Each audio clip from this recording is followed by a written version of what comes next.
The senator from South Carolina. Thank you. I'd ask unanimous consent to terminate the quorum call. Without objection. Thank you, Madam President. This morning, I'm going to announce my decision on Judge Jackson's nomination to the Supreme Court. I will oppose her and I will vote no. My decision is based upon her record of judicial activism, flawed sentencing methodology regarding child pornography cases, and a belief Judge Jackson will not be deterred by the plain meaning of the law when it comes to liberal causes. I find Judge Jackson to be a person of exceptionally good character, respected by our peers, and someone who has worked hard to achieve her current position. However, her record is overwhelming in its lack of a steady judicial philosophy and a tendency to achieve outcomes in spite of what the law requires or common sense would dictate. After a thorough review of Judge Jackson's record and information gained at the hearing from an evasive witness, I now know why Judge Jackson was the favorite of the radical left, and I will vote no. In the area of child pornography, there's been an explosion in this country of child pornography on the internet.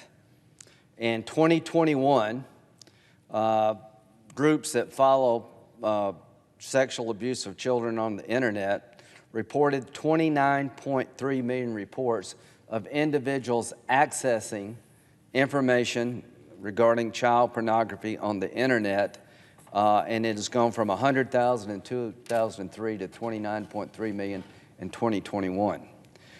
There's estimated that there's 85 million images and videos and other files involving sexually exploited children on the internet. Now, why is this important? This is the venue of choice for the child pornographer. It is not the mail. As you can see, the internet is where these people go. In a matter of minutes, they can download hundreds, if not thousands, of images and videos of the most disgusting abuse of children. And my goal is to deter that, not discount it. Judge Jackson's sentencing methodology, in my view, misses the mark.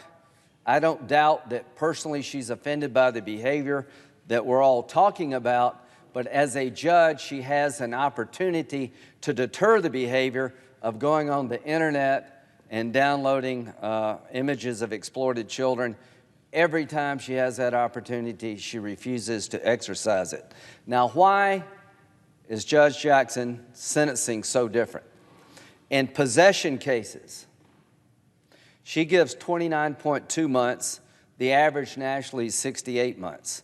In distribution of child pornography, her sentence is 71.9 months, and the minimum is 60 months.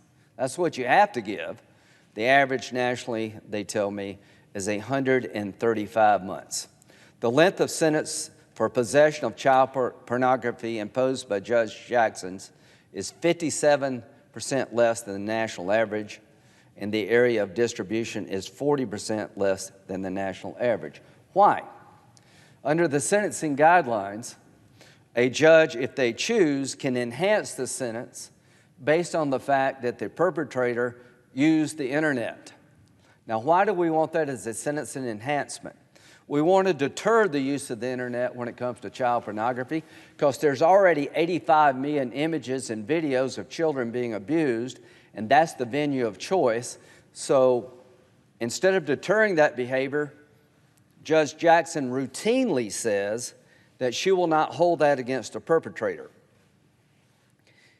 I think that's a mistake. She basically said it's so easy in a matter of minutes to push a button and download a bunch of files. That seems to me an unfair way to sentence somebody. She also takes off the table a sentence enhancement for the number or the volume of child pornography being possessed or distributed. I think that is absolutely backwards.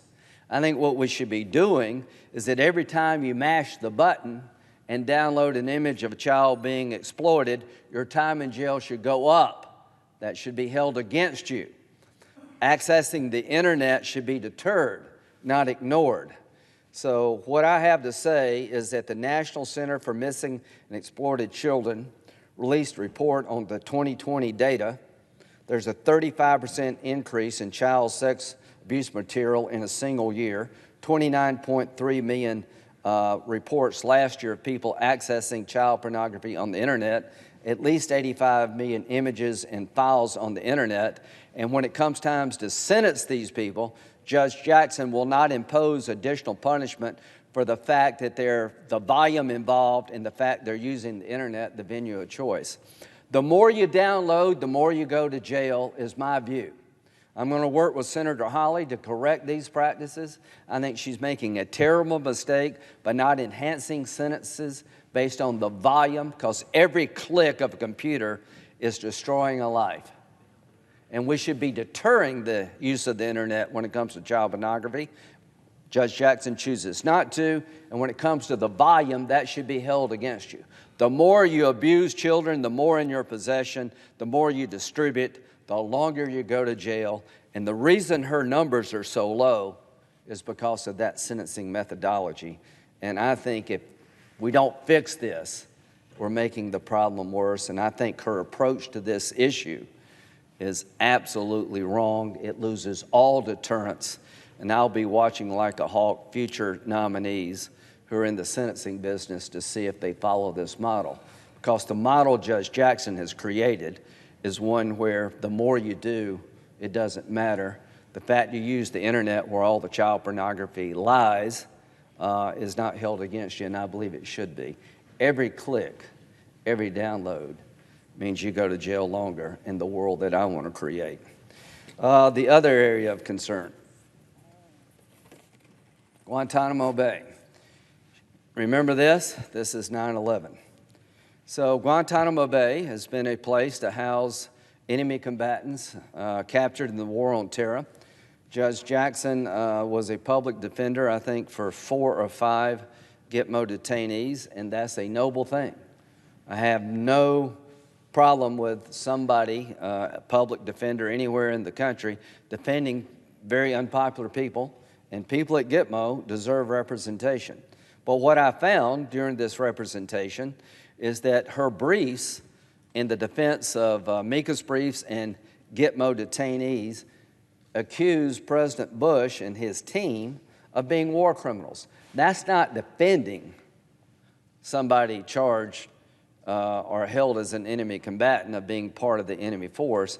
That's an accusation against your own government that I think buys into the language of the left. You can vigorously defend anyone captured as an enemy combatant or potentially charged with a crime against terrorism. That is a noble thing.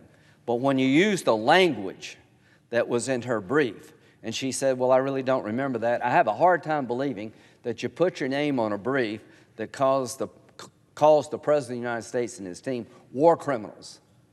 That is not about defending somebody.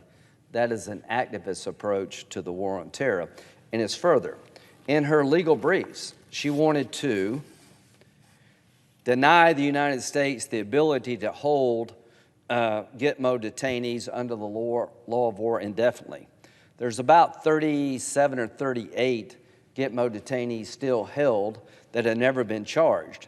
We know through the intel and the evidence that they're hardened killers committed to the jihadist cause, and under the law of war, once their habeas petition has been reviewed by the federal courts, where the courts agree with the government that the person is in fact an enemy combatant, under the law of war, there's no requirement to release them, but Judge Jackson took the position as an advocate that we could not hold them indefinitely, creating a dilemma where you have to charge them with a crime or let them go.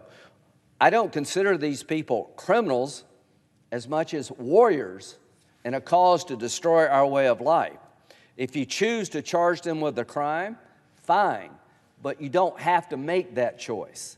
And the reason that there's 30 plus still in detention is we've chosen, Republicans and Democrats, to hold these people off the battlefield. If we'd accepted Judge Jackson's legal reasoning, that tool would not have been available to us as a nation. We'd have compromised our ability to defend ourselves, and I think that approach was the most extreme view of representation in this area, and I think it shows lack of understanding of the war in which we're in. We're not fighting criminals. These are not wayward goat herders. These are people committed to the jihadist cause and would kill us all if they could. The next area is immigration. And before I leave Gitmo, 31% of the people that have been detained since the beginning of the war have gone back to the fight. I will introduce that at the hearing next week. And that some of the senior leadership of the current Taliban government were Gitmo detainees that have now not only gone back to the fight, but actually have gone back to serve in the Taliban government that is raining oppression on the Taliban people. So to those who think this is a crime we're fighting, you're wrong. It is a war for the survival of good against evil. Immigration. In case you haven't noticed, this country is being invaded by illegal immigrants. Right after taking office, President Biden rolled back virtually every policy of President Trump regarding asylum, deportation, basically destroyed the regime created by President Trump that gave us the lowest number of illegal crossings in this country in 30 or 40 years at the end of 2020. Now, every week, we're setting new records. Why? The policies that existed during the Trump administration worked. They're being reversed by President Biden, and we're being overwhelmed, and the worst is yet to come. If the Biden administration, the CDC, does away with the ability to deport illegal immigrants under Title 42 of the Public Health Law, presenting a threat to COVID, then you will see the numbers go up even further, and there will be thousands, 18 to 20,000 people a day coming across our border from countries with low vaccination rates. So when it comes to illegal immigration, policy matters. When Judge Jackson was a district court judge, there was a case brought by Make the Road New York et al. Versus McAleen, who was the acting DHS secretary under President Trump. The group, Make the Road New York, was an Arbella activist group. This is a kind of a holding company, for lack of a better word, an umbrella group funded by George Soros and a bunch of other liberal billionaires. This group in that chain, receiving money from these folks, filed a lawsuit arguing that the Trump decision to deport under expedited immigration authority people who've been here 2 years or less, to change Obama policy and actually fully implement the authority given to the DHS secretary, they decided to go to full 2 years. Anybody here 2 years and under in the category in question could be deported with expedited procedure, meaning it was a quick turnaround. This was the authority given by the Congress to the DHS director. Obama didn't use that authority fully. Trump decided to do it. Make the Road New York et al., a bunch of liberal groups, sued the Trump policy change. Judge Jackson was the judge, and she overruled the Trump decision, and the statute in question said that the secretary has the sole and unreviewable discretion to use expedited deportation for people 2 years or less. This statute could not have been written any clearer. And if you're looking for what an activist judge is all about, this is the case, Exhibit A. The law was written in the most clear terms, saying the decision of the secretary is unreviewable and solely in their hands when it comes to using expedited removal procedures for people here 2 years or less. She ruled against the Trump administration, and she basically said this was arbitrary and capricious. It reeks of bad faith, showed contempt for the authority that the Constitution's framers have vested in the judicial branch. That contempt she's talking about was a congressional act. The congressional act was designed to tell judges that the DHS secretary has discretion in this area, solely and unreviewable. She found that concept offensive. So instead of it following the plain letter of the law, she did legal gymnastics to find against the Trump administration. And when she said the statute created contempt for the authority that the Constitution's framers have vested in the judicial branch, what she's saying, I'll be damned if I'm going to be limited by a congressional act that tells me I can't do what I want to do. And the plaintiff in that case was from the radical left, and she ruled for them in spite of the plain meaning of the statute, and she was overturned by the D.C. Circuit Court. The court said, and this is a fairly liberal court, there could hardly be a more definitive expression of congressional intent to leave the decision about the scope of expedited removal within statutory bounds to the Secretary's independent judgment.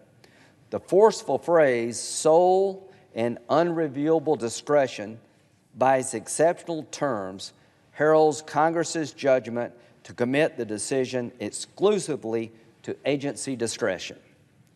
She ignored the plain meaning of the statute, the language of the statute, to get a result she wanted, and the D.C. District Court of Appeals said that there could hardly be a more definitive expression of congressional intent. That is judicial activism on steroids, and it makes managing our immigration problem even worse when you have activist judges that ignore the law, take discretion away given by Congress to the executive branch because they don't like the outcome. That is, in fact, the premier definition of judicial activism. And I find in her judging a desire to get an outcome, and no matter what she has to do to get that outcome, she will pursue it. And this is a case where you couldn't have written a statute more clear, and she just went around it, got the result she wanted, and slapped down on appeal. Now, she is the first African-American female slotted to go to the Supreme Court. She, however, is not the first African-American female that had potential to be on the Supreme Court. Janice Rogers Brown was nominated by President Bush 43 to be on the D.C. Circuit Court of Appeals, one of the premier appellate courts, like Judge Jackson was nominated to. She is from Alabama. She was the daughter and granddaughter of sharecroppers growing up in Alabama during the Jim Crow era. She moved to California as a teenager, and she wound up serving on the California Supreme Court. She was a single mother raising children. In June 2005, she was confirmed to the D.C. court in a 56-43 vote. That was after the Gang of 14 broke a filibuster by my Democratic colleagues against her and others. She was nominated in 2003, and her nomination was stalled for 2 years. Here's what Senator Schumer said. Judge Brown was the least worthy pick this president has made for the appellate court. That's based on a record. Senator Durbin in 2005, one of the president's most ideological and extreme judicial nominees. 2005, if the president sends us a nominee who, like Janice Rogers Brown, believes that the New Deal was the triumph of socialist revolution, there will be a fight. Here's what Senator Biden, then Senator Biden, said about Janice Rogers Brown. Not only did he filibuster her, he said, I can assure you that they would be a very, very difficult fight, and she probably would be filibustered if she were nominated to the Supreme Court. So, to my Democratic colleagues, As you celebrate Judge Jackson's potential ascension to the court, as those of us on the committee who asked penetrating, relevant questions of Judge Jackson's judicial philosophy, how she sentenced people and why, the liberal media that's completely in the tank on issues like this, sat on the sidelines and watched you, my Democratic colleagues, stop the ascension of an African-American conservative nominee by President Bush. And when it came to her potential of being on the Supreme Court, you threatened to filibuster her. You considered her ideology unacceptable and too conservative. So if you're a conservative nominee of color, a woman, it's okay to use your ideology against you. If you question the ideology and the judging ability of a liberal African-American nominee, you're a racist. Those days are over for me. So I have very little respect for what's going on in modern America when it comes to judging.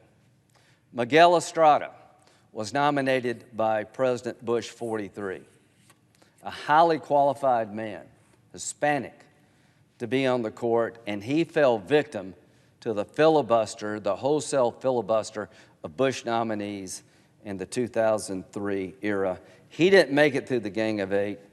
Judge Janice Rogers Brown got on the court, 2 years delayed, and when she was being considered to go on the court, Senator Joe Biden said she will be filibustered very, very likely.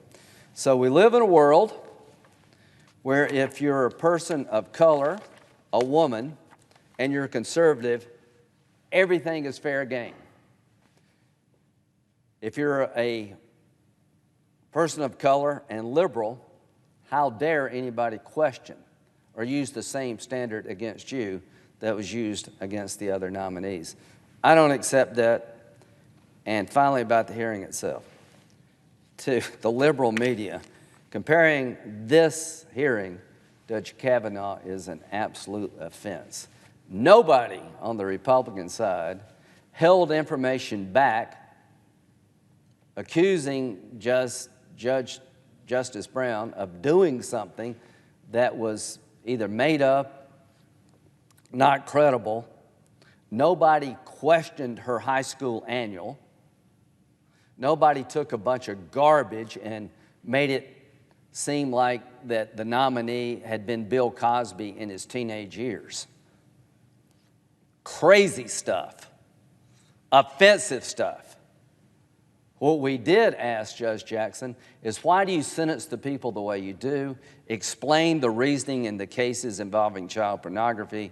And we went after her judicial philosophy, and it had to be contentious because the judge seldom would answer a question. But to me, if you're going to be nominated to the Supreme Court for a lifetime appointment, you should expect to be asked hard questions. You should not expect to have your life destroyed. And if you don't see a difference between the two hearings, then you're blinded by your desire to get an outcome. Here's where we're at in 2022.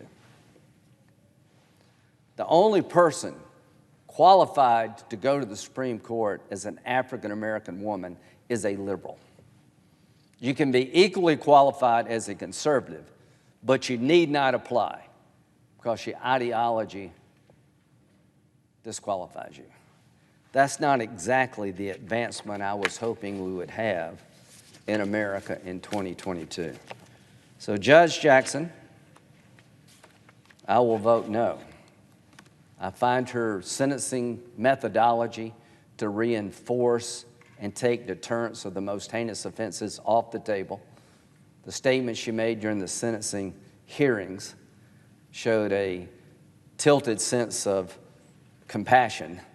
I'm sure she doesn't like the behavior and feels sorry for the kids, but every time she had a chance to increase punishment for the volume of material in the hands of the perpetrator, she chose not to do that, and I think she should. And going to the internet to her and downloading a bunch of files is too easy to enhance punishment. well, it's just too easy to destroy lives. So when it comes to immigration, it's the most egregious case I've ever seen, quite frankly, of a judge ignoring the plain meaning of the law to get a result they wanted. And when it comes to the war on terror, I think the position she wanted our country to take would make us less safe. And the language of the left in her briefs of calling Bush a war criminal says more about the politics than it does the merit of the argument. So now I know why Judge Jackson was the preferred pick of the radical left. Now I know why they went after Michelle Childs, somebody I could have supported, even though she had been liberal, highly qualified, sensible, common sense person. Now I know. Now I understand better. And that's why I'm voting no. To my Democratic colleagues, I'll work with you when I can, but this is a bridge too far. Thank you.